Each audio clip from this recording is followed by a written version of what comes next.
बिस्मिल्लाहिर्रहमानिर्रहीम। आज जो हम चैप्टर डिस्कस करेंगे वो है फाइनल अकाउंट। ये आईकॉम पार्ट 1 यानी क्लास 11वीं क्लास में ये चैप्टर आपको पढ़ना पड़ेगा। ये फाइनल अकाउंट असल में कंप्लीशन ऑफ अकाउंटिंग साइकिल है, यानी अकाउंटिंग जो साइकिल है वो उसका मुकम्मल हो जाता है, फाइनल अकाउंट पे तकमील हो जाती है। तो इससे पहले अगर हम अपने लेक्चर की तरफ बढ़ें, प्लीज़ मेरे चैनल को लाइक करें, सब्सक्राइब करें और शेयर करें। अच्छा जी, why are final accounts made? ये क्यों बनाया जाता है? Every businessman run their business to earn profit. It is their right to know about profit and loss. मतलब ये कि बिज़नेस जो है, हर बिजनेसमैन जो है वो प्रॉफिट अर्न करने के लिए ही बनाया जाता है, चलाया जाता है। फाइनल अकाउंट्स, अच्छा ये उनका जो बिजनेसमैन का ये राइट है कि वो ये जाने कि उसका जो प्रॉफिट एंड लॉस कितना है। Final accounts helps to ascertain profit and loss. ये जो प्रोसेस है ना फाइनल अकाउंट, ये प्रॉफिट एंड लॉस को मालूम करने की ये हेल्प करता है। Data is taken from trial balance to make final account. जो डाटा है वो ट्रायल बैलेंस से लिया जाता है। अच्छा, final account is end product of accounting cycle. This document is provided to management, debtors, creditors, shareholders, government agencies and all other stakeholders। अच्छा, इसमें ये देखें, फाइनल अकाउंट जो है वो ये बताया जा रहा है कि अकाउंटिंग साइकिल का एंड प्रोडक्ट है। ये जो एक डॉक्यूमेंट की जो शक्ल बनती है, ये मैनेजमेंट देखती है बिजनेस की, उससे उसने फ्यूचर के फैसले करने हैं। जिन लोगों को उधार माल बेचा हुआ, डेटर्स हैं, क्रेडिटर हैं, उस कंपनी के शेयर होल्डर हैं, गवर्नमेंट एजेंसी हैं, उनके लिए ये डॉक्यूमेंट, और दूसरे जो स्टेक होल्डर्स हैं जिनका भी मफाद होता है उस बिज़नेस से, उन सब को ये डॉक्यूमेंट दिया जाता है।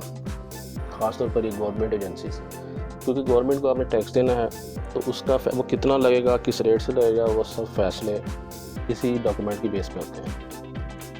अच्छा जी, ये जो आईकॉम में हम परफॉर्मा पढ़ेंगे, ये उसका एक स्पेसिमेन मैंने बनाया। इसमें देखें, सबसे ऊपर है नेम ऑफ कंसर्न, यानी बिज़नेस का नाम, trading and profit and loss account for the year ended. ये तकरीबन 1 साल का बनता है, और अगर आप इंटरनल ऑडिट करा रहे हैं या मैनेजमेंट की डिमांड है तो हर माह भी बन सकता है। वैसे गवर्नमेंट जो है वो आपसे एनुअली डिमांड करती है ये। अच्छा, ये जो परफॉर्मा है ये एक बुनियादी किस्म का परफॉर्मा है, लेकिन आजकल ये परफॉर्मा नहीं बनाया जाता। लेकिन आपने चूँकि एग्ज़ाम देना है तो उसके लिए ये परफॉर्मा समझना ज़रूरी है। इसका ऊपर वाला हिस्सा जो है ये वाला, ये ट्रेडिंग अकाउंट कहलाता है, नीचे वाला प्रॉफिट एंड लॉस अकाउंट कहलाता है। जो ऊपर वाले हिस्से का जो राइट कॉलम है उसमें तमाम डायरेक्ट इनकम आती है, जैसे मैंने मेंशन किया डायरेक्ट इनकम, और जो लेफ़्ट साइड है डायरेक्ट एक्सपेंसेस आते हैं। उनके कंपैरिजन के बाद, उनसे जो उनकी कैलकुलेशन के बाद जो चीज़ हासिल होती है वो है ग्रॉस प्रॉफिट। अच्छा, इसमें आपने पहले फ़र्ज़ करें आप बना रहे हैं तो इसमें डायरेक्ट इनकम लिखेंगे इस तरह, इस कॉलम में, यहाँ उसकी डिटेल होगी। इधर इस कॉलम में ये जो लेफ़्ट साइड पे रुपीस वाला कॉलम है, यहाँ पे फिगर्स आएंगी और इधर डिटेल आएगी एक्सपेंसेस की। अब जो कॉलम, जिस कॉलम का टोटल बड़ा होगा वो दूसरी तरफ ट्रांसफ़र हो जाएगा। देखेंगे यहाँ 2 एरो मैंने लगाए हैं, मतलब ये है कि यहाँ से फिगर इधर भी जा सकती है और इधर से फिगर दूसरी तरफ आ सकती है। यानी ये सिंपल है, जब हम क्वेश्चन सॉल्व करना शुरू करेंगे तो आपको फ़ौरन समझ आ जाएगा। इस कॉलम फ़र्ज़ कर लेते हैं कि डायरेक्ट इनकम वाला कॉलम बड़ा था, उसकी टोटल बड़ा था, तो यहाँ वो टोटल लिखेंगे, उसके बाद वही टोटल यहाँ लिखेंगे, फिर जितने एक्सपेंस हैं वो उस टोटल से माइनस करके ये जो जहाँ मैंने ये कर्सर माउस पॉइंटर नज़र आ रहा है यहाँ पे उसका टोटल कर देंगे, माइनस कर देंगे, यानी इनकम में से एक्सपेंस माइनस करके यहाँ लिखेंगे। अच्छा, वो आएगी कहाँ से? इस कॉलम से ट्रांसफर होगी। फर्स्ट अगर 1 लाख है तो 1 लाख इधर भी लिखा जाएगा और उसके अंदर से तमाम एक्सपेंस माइनस कर देंगे, फिर जो बचेगा वो ग्रॉस प्रॉफिट कहलाएगा। उसको फिर नीचे दोबारा इनकम वाले कॉलम में शिफ्ट कर देंगे नीचे। ये अब ये जो एरिया है, ये इनडायरेक्ट इनकम का है। अच्छा, इसी तरह अगर ये एक्सपेंस वाला कॉलम बड़ा होगा तो यहाँ फिगर लिखेंगे टोटल, फिर इधर टोटल लिखेंगे, तो ऊपर तमाम इनकम माइनस करके उसको नीचे यहाँ पे ले आएंगे। लेकिन इस क्वेश्चन में, इस परफॉर्मा में मैंने फ़र्ज़ किया है कि डायरेक्ट इनकम वाला कॉलम बड़ा है। आमतौर पर होता भी यही बड़ा है। अगर ये ना बड़ा, इसका टोटल ना बड़ा हो तो वो बिज़नेस लॉस में जाता है। अब हम यहाँ तक आगे ग्रॉस प्रॉफिट को, यही वो जो फिगर निकली है जिसमें डायरेक्ट इनकम को माइनस किया है डायरेक्ट एक्सपेंस से, तो वो जो इनकम निकली वो ग्रॉस प्रॉफिट है, उसको हम नीचे ले आएंगे और यहाँ पे तमाम इनडायरेक्ट इनकम जमा करके टोटल इनकम प्लस वो जो इनकम प्लस ग्रॉस प्रॉफिट को जमा कर लेंगे। उस फिगर को हम फिर इस तरफ लाएंगे, इस एरिया में। यहाँ से फिर तमाम इनडायरेक्ट एक्सपेंसेस, यानी ये जो एरिया है इनडायरेक्ट एक्सपेंसेस का है, वो तमाम माइनस करके जो फिगर आएगी वो नेट प्रॉफिट होगी। उसको फिर हम लिखेंगे to net profit transfer to capital account. अब कैपिटल अकाउंट का है वो हम बताता हूँ, उससे पहले हम देखते हैं डायरेक्ट एक्सपेंस। ये हम आगे चल के अगली स्लाइड्स में पढ़ेंगे कि डायरेक्ट एक्सपेंस क्या है, इनडायरेक्ट क्या है, इनडायरेक्ट इनकम क्या है, इनडायरेक्ट एक्सपेंसेस क्या हैं। तो अभी हम अगला बैलेंस शीट का जो परफॉर्म है वहाँ देखते हैं। अच्छा, ये बैलेंस शीट का परफॉर्म है, एक तरफ एसेट है, दूसरी तरफ लाइबिलिटी है। राइट साइड पे एसेट है, लेफ्ट साइड पे लाइबिलिटीज़ है। ये बैलेंस शीट का जो परफॉर्म है, ज़रा बेसिक सा बनाया है, ये मुख्तलिफ भी हो सकता है। ये लेजर फॉर्म में नज़र आ रहा है, ये स्टेटमेंट फॉर्म में भी हो सकता है, यानी ऊपर एसेट है और नीचे लाइबिलिटीज़ हैं। अब इसमें तो एक लेजर की तरह नज़र आ रहा है, एक कॉलम एसेट का है, दूसरा लाइबिलिटीज़ का। अब इसमें इसी तरह तमाम एसेट इधर आ जाएंगे और तमाम लाइबिलिटी आ जाएंगी। ये जो लाइबिलिटीज़ है ना, यहीं कहीं कैपिटल भी लिखा जाएगा, जो यानी वो चीज़, वो सोर्सेज जो ऑनर ने घर से लाया, अपनी जेब से उसने इन्वेस्ट किया इस बिजनेस में, उसे कैपिटल कहते हैं। उसके अंदर वो जो नेट प्रॉफिट था ना, उसके परफॉर्मेंस देखा, ये देखेंगे, ये नेट प्रॉफिट यहाँ से ट्रांसफ़र होकर इधर आएगा, कैपिटल में जमा होगा। और जब हम इस बैलेंस शीट का टोटल करेंगे तो उसके दोनों टोटल बराबर होंगे। अगर दोनों टोटल बराबर निकलें, इसका मतलब है बैलेंस शीट ठीक बनेगी। अब हम नेक्स्ट स्लाइड पे चलते हैं। अब देखें डायरेक्ट एक्सपेंस क्या है। हमने ट्रेडिंग अकाउंट में लेफ्ट साइड पे जो कॉलम था पढ़ा था कि वहाँ पर डायरेक्ट एक्सपेंस वहाँ लिखे जाएंगे। These expenses are related to purchase of product, यानी वो तमाम एक्सपेंसेस जो प्रोडक्ट को परचेज करने के लिए किए जाएँ, डायरेक्ट एक्सपेंस है। फॉर एग्जांपल प्रोडक्ट कॉस्ट, यानी प्रोडक्ट जो है कैरेज इनवर्ड है। कैरेज इनवर्ड क्या है, जब आप माल ख़रीद कर अपनी फैक्ट्री या ट्रेडिंग हाउस की तरफ ला रहे हैं तो वो जो किराया है ना, वो भी डायरेक्ट एक्सपेंस है। वेजेस हैं, मतलब वो जो माल को संभालने के लिए अमला है, माल को उतारने के लिए, वो जो माल आया उसको उतारना है, वो आपके अपने एम्प्लॉइज़ जो हैं वो वेजेस ले रहे हैं। इंश्योरेंस इन ट्रांजिट, मतलब आपने माल ख़रीदा कराची से और लाहौर लाना है तो उसको इंश्योरेंस इन ट्रांजिट कराइए, परचेज करने के लिए इंश्योरेंस कराइए ना, तो ये डायरेक्ट एक्सपेंस है। कस्टम ड्यूटी दी, इंपोर्ट के बाद कस्टम ड्यूटी देनी पड़ती है। क्लियरिंग चार्जेस, गवर्नमेंट के मुख्तलिफ चार्जेस। फ्रेट इनवर्ड, जहाज़ का बहरी जहाज़ का किराया। ट्रांसपोर्टेशन इनवर्ड, किसी भी किस्म की ट्रांसपोर्टेशन जो आप अपनी फैक्ट्री या गोडाउन की तरफ माल को लाने के लिए कर रहे हैं। Excise duty, royalty, dock charges, coal को गैस फ्यूल, ये जो मशीनें चलाने के लिए जो भी फ्यूल चाहिए। अब तो खैर इलेक्ट्रिक मशीनें आ गई हैं, बिजली से चलती हैं, लेकिन एक ज़माना था गैस से चलती थी, कोयले से चलती थी, ऑयल से चलती थी। बहरहाल ये चीज़ें आज भी किसी न किसी फॉर्म में यूज़ हो रही हैं। इसके अलावा वाटर जो प्रोडक्शन के लिए यूज़ हो रहा है, तो वो तमाम चीज़ें जो परचेज़ करने के लिए, जो माल को परचेज़ करने के लिए और किसी हद तक मैन्युफैक्चरिंग करने के लिए भी जो भी अखराजात होंगे वो डायरेक्ट एक्सपेंस कहलाते हैं। जैसे मोटिव पावर, ये आप कह रहे हैं कि वो किसी मशीन को चलाने के लिए भी हो सकते हैं। तो अगली हम स्लाइड पर चलते हैं। ये है indirect expense. All expenses those are not direct expense are called indirect expense.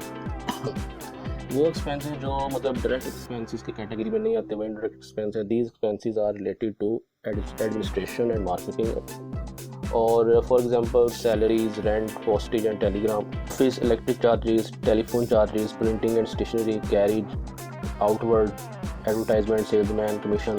अच्छा, इसमें देखिए कैरिज आउटवर्ड, जो कैरिज इनवर्ड है वो इनडायरेक्ट एक्सपेंस है। ये कैरिज आउटवर्ड है, ये sorry carriage inward direct expense है और कैरिज आउटवर्ड इनडायरेक्ट एक्सपेंस है। तो ये सेल्स और मार्केटिंग के लिए आ रहा है, माल तैयार होकर बाहर जा रहा है या माल बिकने के लिए शोरूम जा रहा है, तो प्रोडक्ट को परचेज़ करने के लिए खर्चा नहीं है, वो सेल करने के लिए है। तो advertisement, salesman, salaries, commission, insurance, travelling expenses, bad debts, packing expenses, depreciation, repair, audit fee, interest fee, bank charges and legal charges, ये तमाम इनडायरेक्ट डायरेक्ट एक्सपेंस।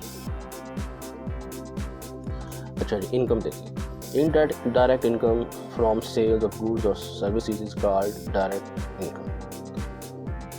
देखिए इनकम जो है वो जो आपकी जो मेन प्रोडक्ट और सर्विस है उसको जब सेल करने से हासिल हो उसे डायरेक्ट इनकम कहते हैं। दोबारा पढ़ें, income from sales of goods और services is called direct income. Indirect income वो है जो आपको के मेन बिजनेस से रिलेट ना करती हुई है, which is belong to sales of goods और services, which is not belong to sales of goods और services, like income from sales of all the newspaper, magazine, income from bank profit. यानी वो जो आपका जो मेन पर्पज़ है, जो आप काम कर रहे हैं, जैसे आप लकड़ी का फर्नीचर बनाते हैं, बेचते हैं, वहाँ पे न्यूज़पेपर आते हैं, वो आपने पुराने बेचे, तो वो जो इनकम फर्नीचर से होगी वो डायरेक्ट इनकम है। जो आपने वो वेस्ट बेची, अखबारात बेचे, वो इनडायरेक्ट इनकम है। आपने कुछ पैसे बैंक में पड़े थे, आपने उसको इन्वेस्ट कर दिया बैंक में, तो उससे जो इनकम हासिल होगी वो भी इनडायरेक्ट इनकम है। तो नेक्स्ट स्लाइड देखते हैं। अच्छा, एसेट्स। एसेट ये बैलेंस शीट की आइटम शुरू हो गई है। पीछे जो थे आपने देखे हैं direct income, expenses, indirect income, indirect expenses, वो रिलेट करते थे trading and profit and loss account से। ये जो एरिया आप देख रहे हैं ये बैलेंस शीट की एसेट साइड का एरिया है। एसेट क्या है? These are the resources of business, for example furniture, plant and machinery, land and building, electric equipment, vehicle or receivables. All receivables, advances, cash and bank accounts, stock, investment, patent rights and copyrights। ये जो चीज़ें हैं ना तमाम asset की category में आती हैं। आपकी रिसोर्सेज हैं फर्नीचर, व्हीकल और आपके स्टॉक्स। तो हम इसको आगे क्वेश्चन में फर्दर पढ़ेंगे। There are two kinds of assets. अच्छा, एसेट्स की और किस्में भी आप अपनी बुक्स में पढ़ेंगे, लेकिन मैंने चूँकि इस फाइनल अकाउंट का क्वेश्चन का है तो उस हिसाब से मैंने 2 मेन की ढूंढे। आप मज़ीद पढ़ें अपनी किताब को तो उसमें आप मज़ीद आपको कैटेगरी मिलेंगे। ये देखिए, current asset, these assets have short life less than 1 year and can be converted into cash quickly, for example cash in hand, bank, stock, debtor. यानी ये एसेट्स ऐसे हैं जो कैश के करीब होते हैं, जैसे डेटर है, बैंक अकाउंट है, स्टॉक है, कोई प्रीपेड को एडवांस की पेमेंट की है तो वो करंट एसेट की कैटेगरी में आते हैं। फिक्स एसेट ये है, these are long life assets usually more than 1 year. ये लॉन्ग लाइफ वाले एसेट होते हैं, जैसे land and building, plant and machinery, furniture, office equipment, computer and vehicle. फ़र्क आपको समझ आ चुका होगा। ये एरिया बैलेंस शीट की लाइबिलिटी साइड को डिस्कस कर रहा है। दीज आर द डेट्स और ऑब्लिगेशन ऑफ बिजनेस। ये वो लॉन्स वगैरह और बिजनेस की जो वाजिबुलदा रकूमात हैं, ऑब्लिगेशन जिम्मेदारियाँ हैं, ये वो चीज़ है उसको लाइबिलिटी कहते हैं। जैसे loan, creditor, salaries payable, wages payable, loan, all kind of unpaired bills.